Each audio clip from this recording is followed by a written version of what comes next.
Hello, everyone, and welcome to the Maurice Brown Show, presented by MAGNOS Dentistry out of Belo Horizonte, Brazil. And they are a combination of science, precision, and art from diagnosis to treatment execution. They've treated over 25,000 patients throughout their journey using the best materials available on the national and international market with the care that each case demands. They have a spacious, welcoming environment with modern equipment and a team prepared to assist you. Get to know them a little better. MAGNOS Dentistry out of Belo Horizonte, Brazil. Born from a dream, a family with more than 15 dentists and over 35 years of tradition in dentistry, a specialized team ready to assist you, and they bring you the Maurice Brown Show. On kchftv.org, and also we're on Facebook Live and YouTube Live and also Spotify. And we have comedians on our show today, as well as filmmakers from Canada. We're going to bring out our first guest, a comedian that is currently on cruise and a friend to Breaking Down the Four Walls, Robert G. Lee. What's up, Robert? Hey, hello. It's good to see you. Good to be seen. Yes, I am. I'm cruising the high seas. I'm somewhere in the Bahamas right now. I'll go to Mexico for 2 days. I'll spend the new year in cruising back, and then I'll be home for January. So I was able to stay home for Christmas, and so I should be a very content man right now. But as I can speak for all comedians, it's not the gig, it's the traveling. Do you know Scott Wood? Do you know Scott? I do know Scott. Yes, I know Scott. Yeah. Yes. So I ran into him at the airport, and we commiserated about the long hours, and there's just all the flights that went wrong and everything that happened. So it's just yeah. Once again, once you get on the boat and and you get to perform, it's great. But it's the getting to and coming back that's always the hassle. So. Well, I'm glad that you were able to make it to the show. We're going to bring out another comedian from Pompano Beach, Florida, Felicia Frazier. Fifi, what's going on? Hey guys, I'm good. Just happy to be here with you guys. Can you hear me? Well, it's always a great joy to have you on the show, Fifi.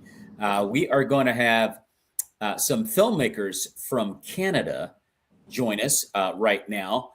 They go by the name of Salt and Crown, better known as James and Jody Clark. What's going on, guys? Hey. Good to see you. Me and Robert's on a cruise, and we have like 3 foot of snow. Oh, you guys I'm have so sorry. 3 feet of snow And ice. and ice. Man, It's not man. Yes, we have that in the Bahamas as well. It's 3 feet of snow and ice. It's really bad. It's bad beach weather. Yeah, it is. Yeah. It's terrible beach weather, Robert. Don't lie to me, Robert. Look at the smile on his face. Don't lie to me. Man, you guys have really been getting it pretty bad. You guys are in Ontario, right? Mhm. Yeah. Man, it's been like at least a week and a half, 2 weeks of snow, right? Since we got back from the Bahamas, yep. Wow. And you just getting back from a trip in the Bahamas and to that. Wow. Yep. Yeah. What a It was a rude startling. awakening. I'll tell you what, that's a good way to wake up. I'll tell you that, if anything. Okay, well. I don't even know what that looks like. Girl, come visit. I'll be happy to show you around. Hey, Jody, have you guys ever had a chance to meet Fifi? I don't think so. Fifi, you've never met these guys before? Wow. Okay, I've had you guys on with different. Okay, well, Fifi Frazier, she is a comedian out of Pompano Beach, Florida, guys, and Robert G. Lee is a comedian normally in California, currently on cruise. I'm glad to introduce you guys to these two great comedians. Well, I was on the show once with James and Jody before, so that's right. What I thought. I thought you'd been on with them at least once before. And we just talked about Fifi the whole time. We just down. And they have a movie out called No Service, and so that's one I can't wait to hear more about. Before we get started here, Robert G., how about opening us up in prayer, brother? Oh, all right. Well, thank you so much for Maurice and his faithfulness. Thank you for your word, which thousands of years later just keeps guiding us. There is no better plan on the planet than your story, your word, and your Holy Spirit drawing us closer to you. So thank you for that gift of opening our eyes. We pray that other eyes can be opened as we get near the end of time and your plan. I can't wait for the end, but I want you to hold off as long as possible. So fill us with your spirit, fill us with your truth, and fill us with your love. Pray these things in Jesus Christ's name. Amen. In Jesus Christ's name, amen. Thank you so much for that, Robert. We're in the book of Matthew chapter 5 more specifically, and we're talking about the Sermon on the Mount. We're trying to break that down. And, the more you read the Sermon on the Mount, you realize why Jesus died for us. Because there's no way that we could do this stuff, and it's more about the heart than the mind, or doing a ritual or following the letter of the law, because we can't do that. And there's no heart in the letter. And Jesus died so that he can know our hearts and work with us to be all that we can be. We're never going to fulfill the law. He did it for us. So let's pick up in verse 21. And I'm going to read that through verse 30. And then what do you say we just come back and talk about it? All right. So here we go. You have heard that it was said by them of old, thou shalt not kill, and whosoever shall kill shall be in danger of the judgment. But I say unto you that whosoever is angry with his brother without a cause shall be in danger of the judgment. And whosoever shall say to his brother, Raka, shall be in danger of the council. But whosoever shall say, thou fool, shall be in danger of hell fire. Therefore, if thou bring thy gift to the altar, and there remember that thy brother has something against you, leave immediately there your gift before the altar, and go your way. First be reconciled to thy brother, and then come and offer your gift. Verse 25, agree with your adversary quickly while you're on the way with him, lest at any time the adversary deliver you to the judge, and the judge deliver you to the officer, and thou be cast into prison. Verily I say unto you, thou shalt by no means come out thence until you have paid the uttermost farthing. Verse 27, you have heard that it was said by them of old, thou shalt not commit adultery. But I say unto you, that whosoever looketh on a woman to lust after her hath committed adultery already in his heart. And if your right eye causes you to fall, well, pluck it out and cast it from you. For it is profitable for you that one of your members should perish, and not that thy whole body be cast into hell. And finally, verse 30, and if thy right hand cause you to fall, cut it off and cast it from thee. For it is profitable for thee that one of thy members should perish, and not that thy whole body should be cast into hell. Pretty serious stuff. Well, I can tell you right now that James and Jody should be, especially James, should be very happy. He lives in Canada with 3 feet of snow and ice, because in the Bahamas, when you're walking just to get food and you walk behind a thong bikini, that 27 seems to be a very strong verse for me right now. That was a hard one today. So you should not go to the beach if you want to obey Jesus. So that was bad. Well, you know what? If anything, Robert, it was at least honest. Thank you for your honesty, sir. It's hard. You know what? They need to cover up. I'm an old man. Cover up. Good Lord, please. Well, you know what though? See, these these are reminders as to why Jesus actually died, because the expectations are not possible. And I think it's really interesting the way he laid that out very clearly. This is what it is. Now let's see you pull that off. Well, we already know that's not going to happen. I don't care how long those monks hang out up there in those mountains doing whatever they're doing. they're still fallen. There's nothing they can do to get that right, you know, and it's a reminder as to what Jesus actually did for us. So I want to throw out a question here. And Robert, since you got us, for all intents and purposes, started, I'm going to pose the first question to you, sir.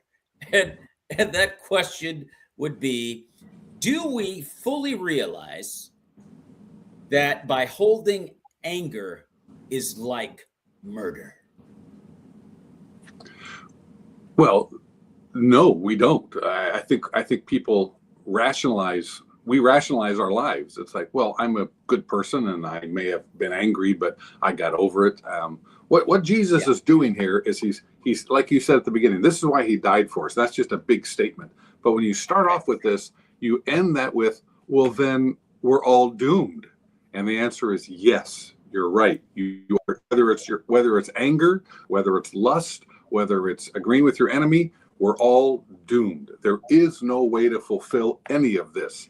And so anger, anger, lust, and pride, those are my big three. I've had them my whole life. It's like I have a short temper. I've had to fight against that. I've gone through therapy for that. And lust and pride, it's like, guess what? These are things that his grace overcomes them. Do I think it's as bad as murder? I don't, but he does. Anything that falls just the littlest bit short of his standard of perfection, you lose. There's no way to get this, to achieve this list of perfection. Absolutely cannot happen.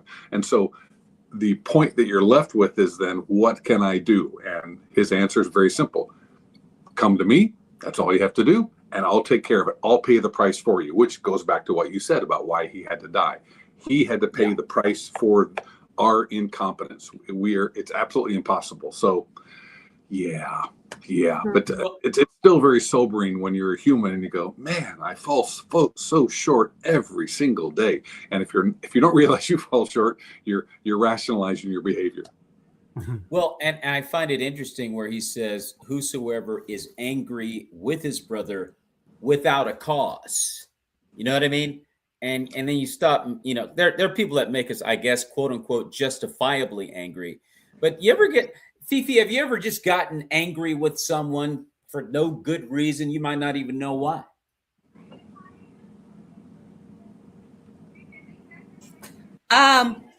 Every time I've been angry, it's been for a reason. There you go. Okay. Good. But whether or not I needed to be angry as long as I was, I probably didn't need to be as angry as long as I was angry. I'm like Robert, that pride thing, I've had that since I was a kid. Like when I learned how to come back with a joke because somebody sized me up and had everybody laughing at me, and I was like, "Oh, you're not gonna win this," and I was able to come back and make everybody, the whole room, turn on that person. Oh, pride kicked in real early for me. So I'm not gonna be angry outwardly, but on the inside, I'm still mad at you. And if I get another opportunity to embarrass you again, oh, I'm gonna take it. So the Lord has been working on me. Always had a reason to be angry, my Yes, ma'am. You know, and petty. But I've always known how to come back. There it is. That's it, Fifi. You know, in Washington, D.C., there's a term that they use for everybody, and it's called Bama. You know, it's like at the end of every sentence, it's like Bama this, Bama that. It's amazing. And I lived there for almost 30 years. And it became part of my jargon. It became part of my dialogue. And I'll tell you, you know, and I've done that many times around my wife. Like we could be driving and someone may pull up behind me out of nowhere, make a quick turn or whatever. Keep in mind, it's always my fault. But the way that I state it, it's like, do you believe that Bama, that Bama this? And my wife's like, he's not a Bama, honey. You did that. I said, I know, babe, I know. Anyway, it doesn't matter. So James, And Jody, have you ever, I mean, like, think about that. Like, have you ever gotten angry with someone for no reason? Could be the way they look, they reminded you of someone, whatever. I don't know. Has it ever happened to you? Yes. It was with our first daughter, and I was transitioning from unchilded male to father, and my daughter would make this sucking sound with her mouth. And I looked at Jody and I said, I don't know why, but this sound enrages me. And I recognize that it's silly. It is totally harmless, and it's the way that the sound, I can't even replicate it. And I'm like, I have to check this, because this is the first time Daddy raged that I'm just like, there's no point to it, but it makes me angry. Yes, James, and that's honest. That's honest stuff. I love it. It was so Jody, cute. what about yourself? I think most of the time I've always had a reason. Like, I was able to identify what it was that it triggered within me, which is why I felt a particular way. I feel like the only times I didn't ever have good reasons was if I was exhausted, you know, hormonal and pregnant, or extra, basically triggered by someone else, which means it was just quicker to anger because what that person did wasn't really wrong, but I was angry at someone else. So I may have reacted more in my feelings about the other person than I meant towards the current situation. Locked and loaded, ready to go. Yeah, I was already triggered. You know, and I find it interesting the way Jesus worded that. You know, it's not about justifiable anger here in the way that he's stating it, which gives the connotation that, oh yeah, we get mad at people all the time for no reason. You know, if we really did, you know, an inventory on our thoughts and how we view people in life, and if you really did a deep dive, you'd probably find, I'm guessing, that you're angry with a lot of people that you don't even know. You dislike. It's something about them. Or you just flat out are angry with them for no reason, because Jesus just said that. He said, if you're angry with someone without a cause. Go ahead, Fifi. I was going to say, I feel like pride and anger are like twins, like they were born at the same time and they coexisted for a long time. They just speak at different times, right? So I think what you're saying, it connected in my mind with how, you know, you'll see something, and just like he was saying, the sound, I think sometimes when we get angry for certain reasons, it's because how dare this person do this? Because I would never do this. I am better than that. I would not be the type of person that would be doing something as low as this. Therefore, my anger with the choices and the decision that you've made is justified because I'm better. I totally agree with that. That's right it, now, Fifi. I'm so angry at James right now for being mad at his daughter. His daughter is innocent. She's a good little girl. We've all heard about her. And here he is getting angry at her. I would not put up with that. I'm really angry right now. It's hard, Robert. It's hard. Yeah. I feel for you. Boy, I do. Jody, she does it on purpose. No. She does. Well, she does James, it on purpose. I appreciate your honesty, man. You know, I think that, you know, I talked about it on the last show, I think, about comedy. Like, for example, I found out that I was like having a problem with other comedians because they have a special and I don't. And I'm like, I mean, hey, wait a minute. No, I mean, that, wait a minute, hold on. That guy right there has a special? What? I mean, I've done this kind of thing. Wait a minute, hold on, time out, everybody. Time out. You mean she has anyway, I had to deal with myself on that. And it's not right. You know what I'm saying? Because then you start looking at, oh man, they put the work in. You know, I've said it before. They paid the price. They've been on the road, yada, yada, yada. And guess what? I don't even have to think they're funny. Somebody thinks they're funny. And they're making money. So they're doing pretty. So, and it's really bad when you're representing the same Lord for the same cause. When you're in the same army, I should be going, bravo, bravo. That's what I'm supposed to do. Because obsession and consistency will beat talent and skill any day. There are so many. I love that you said that. There are so many talented, more talented, skilled people sitting at home eating a bag of Doritos right now than the ones that are making money on TV and in film, because they worked harder. They paid the price. They put the time in and they got what they deserved. And the guy that's eating the Doritos, he's getting what anyway. So yes, 100%. So, but I just love the way Jesus stated that. You know, it wasn't like for the justifiable. We shouldn't be getting mad at people anyway, whether it's justified or not. But if it's totally unjustified, like that person's done nothing to you. that person's done absolutely nothing to you, and then you have this anger that you know, it's just like, whoa. So I love the fact that Jesus just talked about that, like the things that are not so obvious, you know. Well, I think where it hides in pride's cousin, jealousy, right? Like we may not even realize we're jealous in that moment, and that's why you're getting upset that that person has it.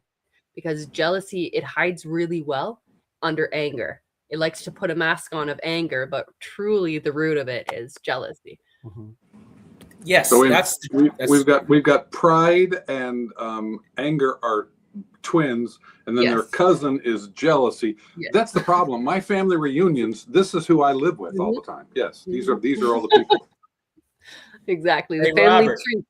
Hey, Robert, more than that, it's just a family reunion. That's what a family reunion is. Okay, with the barbecue and the punch and all the other things. We're describing a family reunion. All right, let's keep going. And we'll pick it up and go back to verses 23 and 24. And it's interesting here because in 23 and 24, Christ is saying, therefore, if you bring your gift to the altar and then you remember, oh, I'm angry with someone. We have a problem. Like, we can be in the same room and we're not going to talk. We're not going to acknowledge each other if we happen to be in the same room or see each other. Oh, I didn't say anything out of the way to them. I didn't curse at them. I didn't say anything negative. Lord, I just didn't talk to them because I don't want to.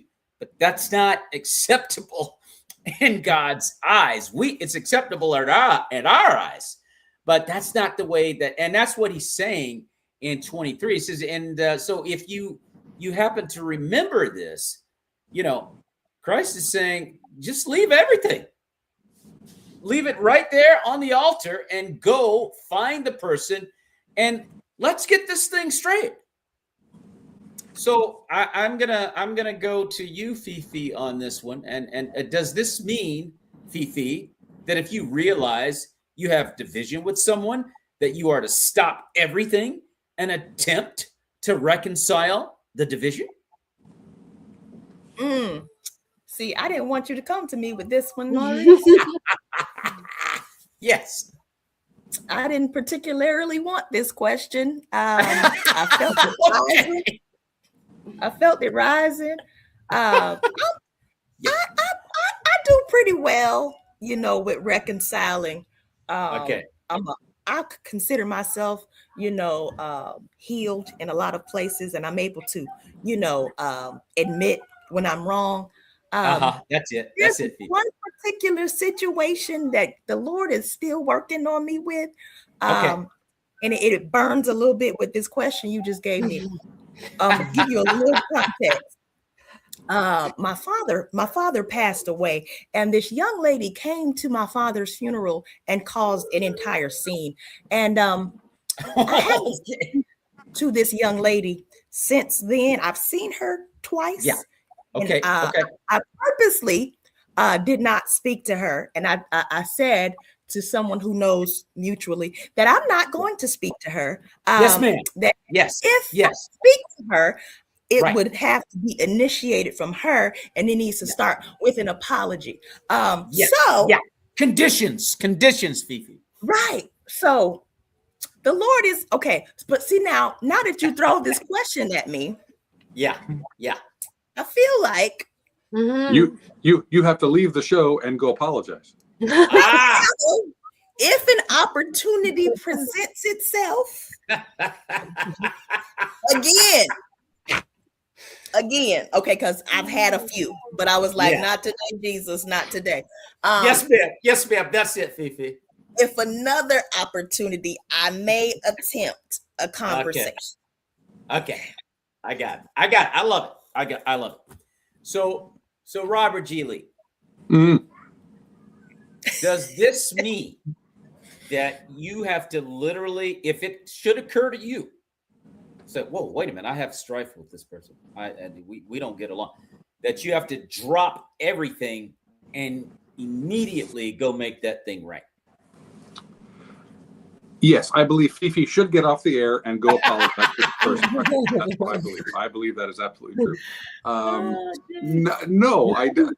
So, I mean, I'm not trying to rationalize, but I am rationalizing. We all have those people. We all have those things. And Jesus is giving the extreme. He says, if you're going to be a perfect person. So with this verse, I get out of this verse by saying, I guess I'm not a perfect person. It's like, so I'm using it as a tool to help me grow, but no, I'm not going to. I mean, he's saying, look, don't be bringing $1,000 a week thinking you can be angry and you're tithing so much that I'm going to forget that you have this weakness over here. That's what he's trying to get to. I think we all have those people that, and Stevie talked, I could bring up an example of, all right, forgiveness, as they've said, is like you're taking poison every day and expecting it to hurt the other person. And that's what holding on to anger and not forgiving does to you. Yes.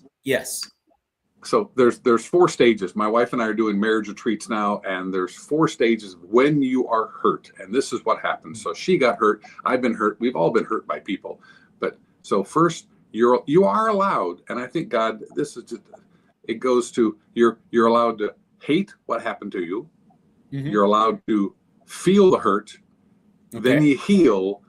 And when you hate the hurt and you eventually you yourself, you're hurt, and then you heal from it, you either hug that person and reconcile or you hurl them. I don't believe you have to go back and establish relationships with people who have crossed boundaries and have done horrible things to you. You do not you hug or hurl. And a lot of times you just need to hurl and go, I'm sorry, you're not going to be in my life again. So I don't think people take this verse as you should always go back and it's like, if a husband beats a wife, I'm sorry, that's a line that's drawn for me, and you do not abuse women. And those women, I will not be part of the church. Sorry to get real serious here, but I'm not part of the church that says you have to forgive him and go back and be abused again. Absolutely not. No, you hurl. That there are boundaries that are set for safekeeping. Jesus does not want you to be in a dangerous situation, but that's the extreme. That doesn't happen to all of us. Usually it is that person who did something. I mean, I'm in a family, and a member of our family just did something that all we can do is go, okay, that's the way it is. And we just have to live with it and move on. And because they're part of our family, they're never not going to be part of our family. So we can either hold on to resentment or we can let it go. So sometimes that going back and reconciling for me is not facing up to that person, but just saying, all right, you did these things. That's just the way it is. We have to forgive you and move on. Well, I appreciate once again your honesty. You're giving us somewhat of the Bill Murray from the film Stripes move in that it's more of a guideline than a rule. But I like it. Because it's honest, Robert. It's honest. James, Jody, what say you on this subject? When I was a child about to enter high school, I guess the Lord told me, go and make it right with any girl that doesn't like you for no reason. So I went to all the girls who bullied me and I did my best. I said, let's let's go into the next school year of, the different school. Let's go in as, we don't even have to be friends, but let's go in respectably. Like, let's kind of lay to rest what it is, whatever drama it was. And I would say that honorably, those girls did not carry the drama over. And that was pretty wise for someone leaving the 8th grade. But growing up into my adulthood and actually studying and reading the Bible, it's not always going to go that way. There are times where the Bible calls us not to argue with a fool. And some people do things intentionally and with evil heart. You're not always going to get along with them. But I think that in this moment of at the altar, that if God brings something to light in your heart, there might be a conviction where there is a moment he wants you to reconcile with that person. You're not always going to be able to get along with everyone because some people hate you just for the sake of hating you, and they're sent from the enemy, right? And they're there to be discord. They're there to be discouraging, and they're not there to understand you. They're there to create disorder and chaos intentionally. So I think that those are the type of people that God wants us to stay away from. But as long as in our heart we're in good standing with the Lord, he knows we've done our best, then we kind of do have that clear conscience. But in moments where if the Lord brings something to light about a particular person, maybe you are called to go and do your best to make things right in that situation. Yes. Oh, let me just say, Jody, so smart. That is such a good. No, I'm serious. That first, I admire your bravery for going to your high school friends. That takes a lot of guts to do that. And I just want to springboard to what she said. If the Lord brings it on your heart, the Holy Spirit is a great friend, and he's just the best guide. Right. And so whether you're laying down your tithe or whether you're just waking up in the morning and you feel that little ding, that little, you really should go and do this. That's when you definitely obey. That's when you have to go, I don't want to, but I know it's the right thing. One of my favorite verses in the Bible, it's in the story of Jonah. And he had a good reason to be angry at the people of Nineveh. They were horrible, horrible people. And he did not want to go and preach to them because he knew God was going to forgive them. And it was after it was all said and done, and he forgave them. And he's sitting under a plant, and the plant, he just has that point of irritation where the plant is eaten by a bug, and he just loses it. He's so mad at this daggone plant. And God just comes very softly and says, is it good for you to be so angry? And that to me is the true God, Jesus, Holy Spirit character who soothes and makes you go, yeah, I have to get over my fine self. So when those moments happen, yes, you have to obey and forgive, forget, and move on and get rid of your anger. But God knows he made us this way. So if I'm going to blame somebody, I'm going to blame him because I am made this way. Go ahead. Go ahead.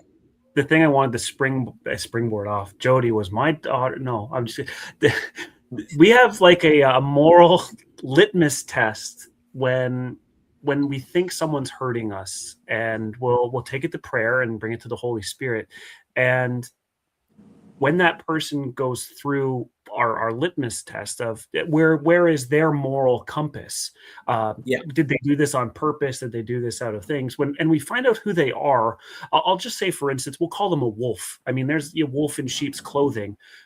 Do you get angry at the wolf for being a wolf? Or are you cautious knowing that the wolf exists? Mm-hmm. Right? So we also have to understand how to approach I can't call them their enemy, but how that person orchestrates in their mind through their moral compass while still not holding things out of anger in our heart. Because maybe it isn't out of anger for their end. Maybe they were personal. There's some form of ladder they're climbing, or whatever the purpose is. That removes the anger from us to say, why did they do that? It allows a release of that, again, anger, jealousy, or the general offense, hurt. Offense. Yeah. Great point. Great point. That go ahead, connects. I'm sorry, but that connects directly to what I was gonna, kind of add or springboard. That we can't always expect everyone to be accepting of accountability. Mm-hmm. And yes. When we might go to someone expecting them to be, holy and mature, they don't give that. So then if they don't give what we would give, we feel, that the process wasn't successful. But in actuality, just like you guys are saying, sometimes it's not going to work out like that. Based on what or what James was just saying. It makes a lot of sense because I can't expect everyone to acknowledge that they hurt me. I can't expect everyone to even understand how it hurt, because moral compass isn't where mine is. My bishop used to always say something that has stuck with me over the last 15 years. He said, even Jesus offers you a second chance at forgiveness, but not at access. Because sometimes the choices that we make will pivot where we were going. So yes, you are forgiven, but that road that you were going on has been altered. So you're going to have to keep moving. It's going to take a little longer. Because the access that you were given, you no longer have that. You're going to have to find a new way. So yes, you are forgiven, and carry on. Yes. Excellent point, Fifi. Robert's Excellent. hurl. There you go. Your hurl. Bye.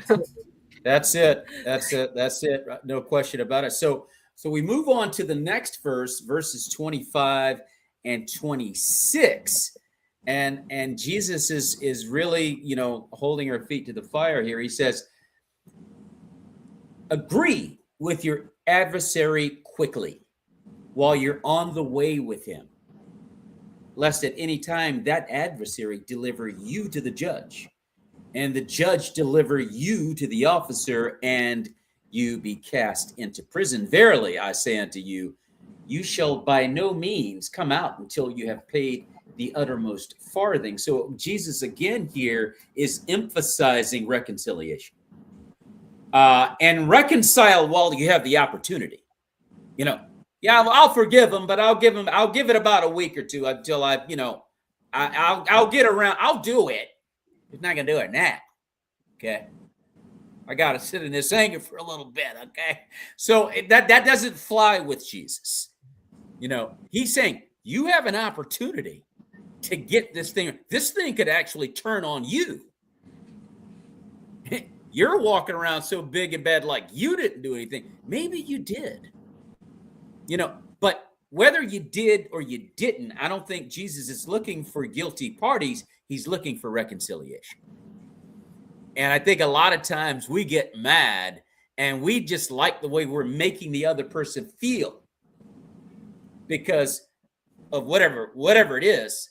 And even sometimes, we go, I'm going to forgive him, but I don't want to do it right now. So I'm going to, Jody, James, I'm going to start this one out with you two guys and ask, do you like to sit in your anger before resolving conflict, even though you feel you were right? Yes. No. Okay.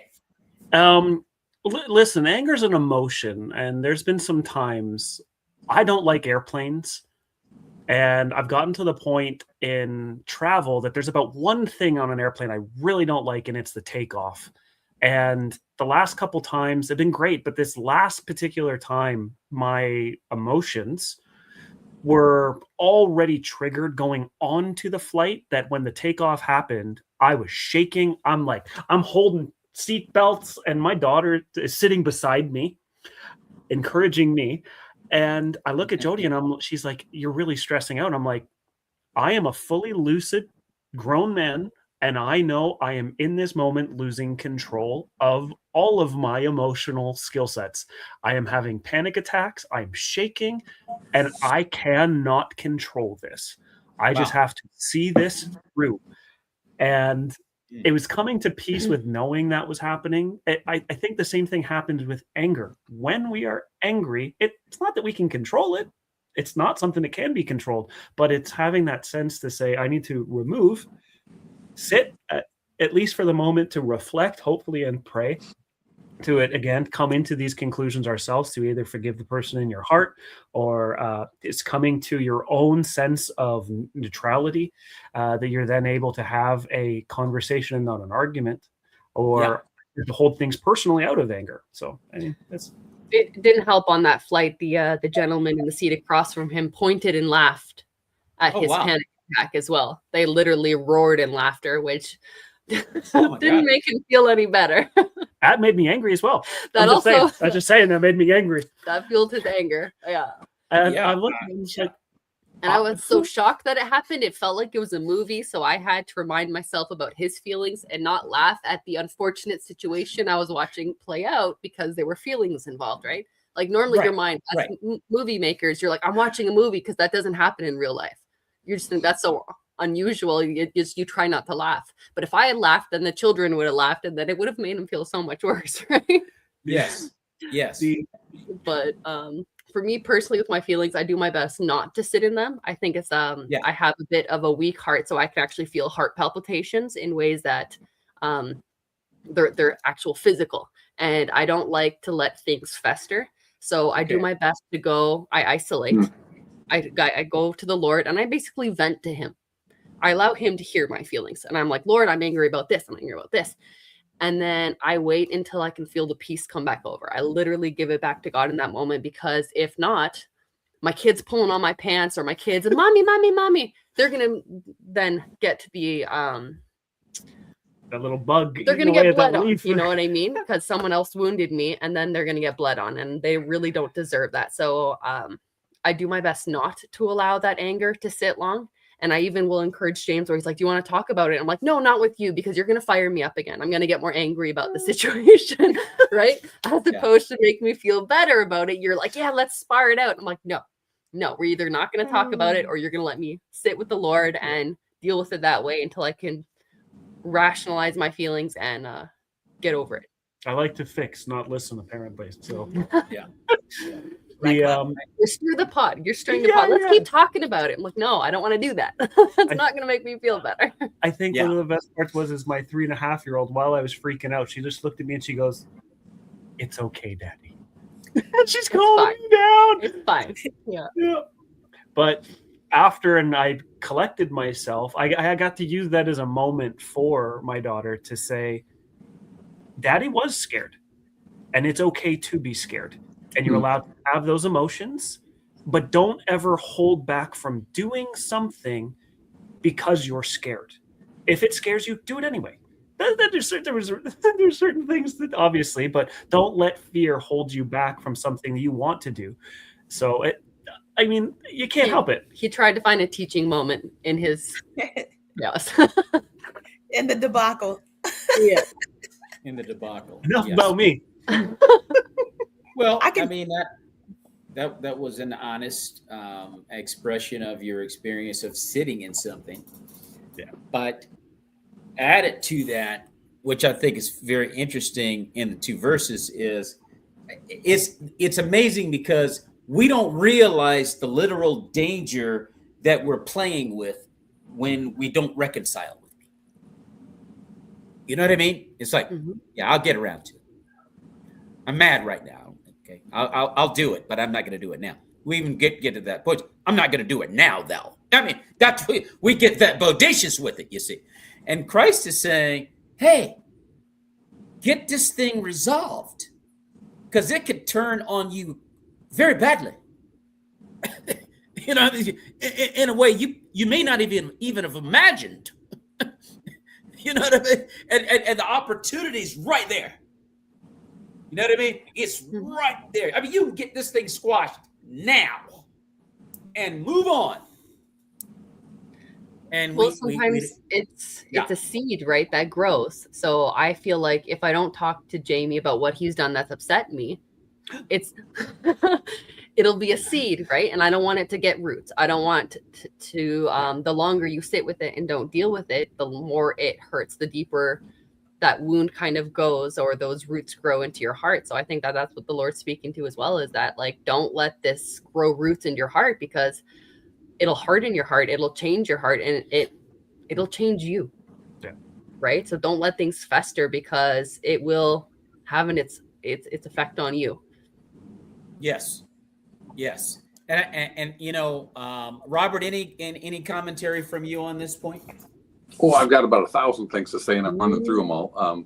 But going off of Jody, the verse in Proverbs, above all else, guard your heart. It is the wellspring of life. And so she was talking about roots in your heart. It is your job to cleanse your heart. And if you hold on to things, you're polluting your own stream, as it were. That people have talked about, you got to get rid of the junk.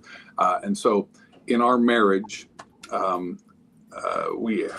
we would get in fights. And so we've been together 44 years, and it was right around year 19 when it all blew up. And so we've corrected things. From what I found was I was rehearsing my hurt. We would get into an argument and I would lose or not win the way I wanted to. And then while I'm driving in the car, I would go over the fight again and again and again. And that's called rehearsing your hurt. And I would go, well, next time I see her, I'm going to say this, I'm going to say that. And it was polluting me and just building up anger. So the anger was getting deeper and deeper and deeper, basically those roots going into my heart. And so now I've come to the point, and I tell people this, and my wife stands next to me as I say this, but if we seriously disagree, and I'm not saying she's the adversary here in this situation, but if we seriously disagree and we can't reconcile as who is right and who is wrong, we see things differently, I give up. I go, okay, it's not important enough for me to prove to you that I'm right. I know I'm right. And if God wants to change your heart, he can change your heart. But I don't care. It's not that important to me to prove that my version of the events were the correct one. Her version of the events could be correct. I know they're not, but they could be in a weird way that possibly could be. But I've learned, and she will ask me, are you rehearsing the hurt right now?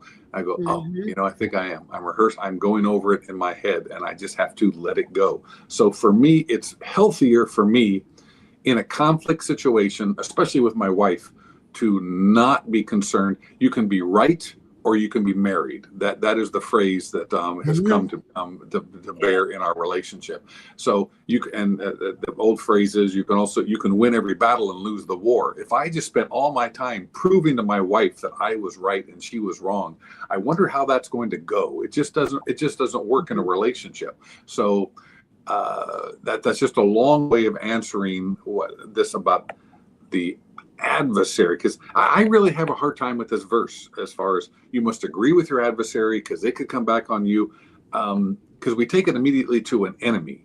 And I've been hurt by corporations, by people who ripped us off, by thieves, by different things, and I'm not going to agree with them. So I don't think it's about that. I need Jesus to explain this to me a little bit more. Are you talking about relationships? Are you talking about people that were really in a legal argument with?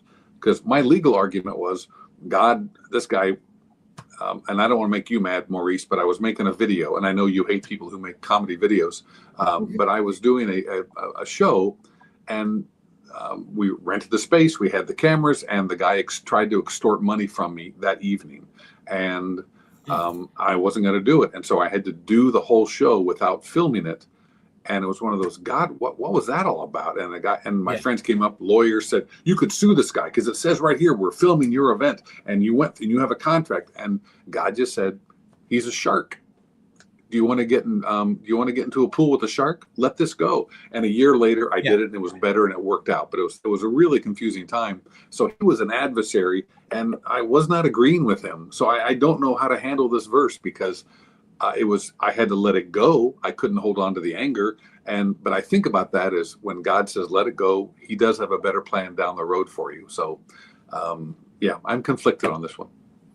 Well, I think when you're in a genuine dispute with anyone, anybody, anywhere, anytime, they become your adversary. And so then you have to, I don't care who they are. If the dispute is real, you have an adversary. Fifi, what say you on this subject? I was listening while Robert was talking, and he was like referring to his wife, and he was like, she's not my adversary, right? Yeah. And I'm thinking to myself, I got some adversaries in my house right now. The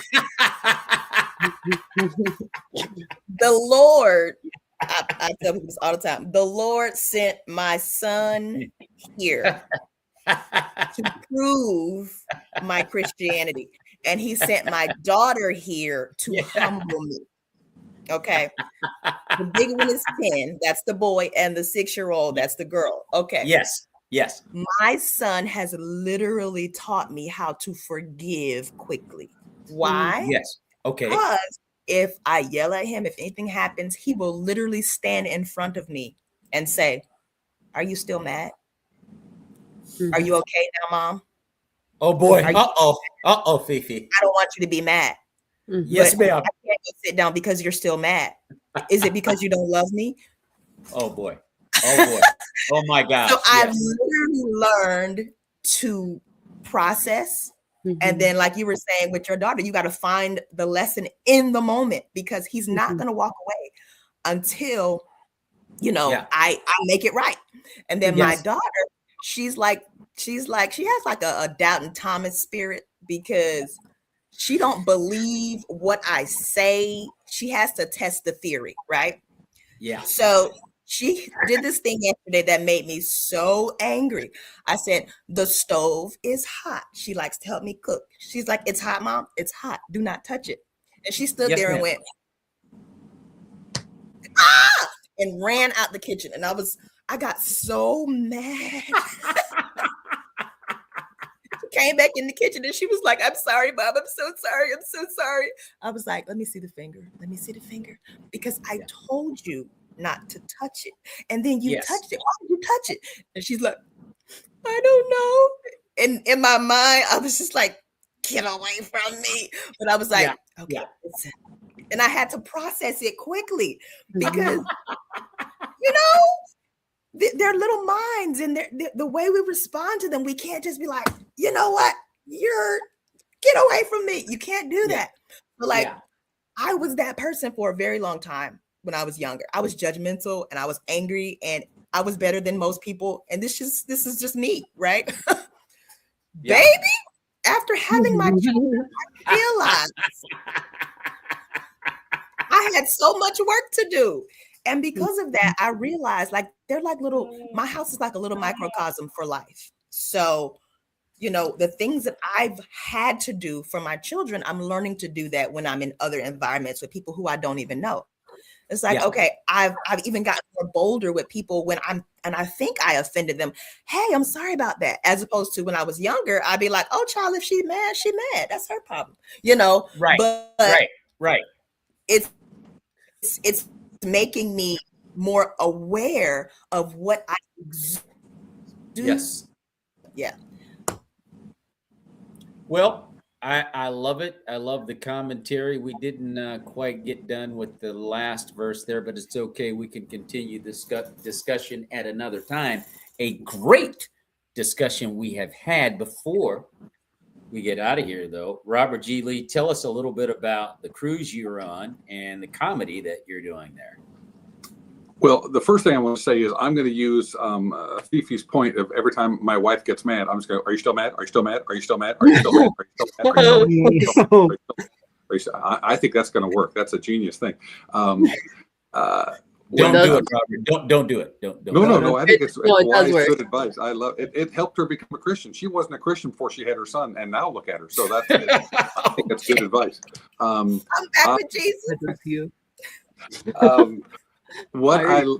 When she says you're as a comedian, I get my material from my family, and so because I've got a grandson, I started reading all these stories, all the nursery rhymes, and I realized they're so out of date. And so, talking about my comedy, from this realizing that I have to update all of the nursery rhymes that I read to him, I started doing it on my stand-up, and it all of a sudden has become a closer, and that's become a book. And so I'm going to close with that tonight. Let me just show you. I'm reaching over. I've got a new thing, and it's called Nursery Rhymes for Modern Times, and I'm making a book out of it. And so it's as far as when you're a comedian, your comedy comes from life. And so now I've got my grandson to thank for rewriting all these nursery rhymes. I've got about 40 of them now, and so that's what I'll be closing with tonight on the cruise. So anyway, that's just a little fun thing of life. Okay, I love it. We got about 5 minutes left. Fifi, what you got going on in the comedy world down there in Pompano Beach?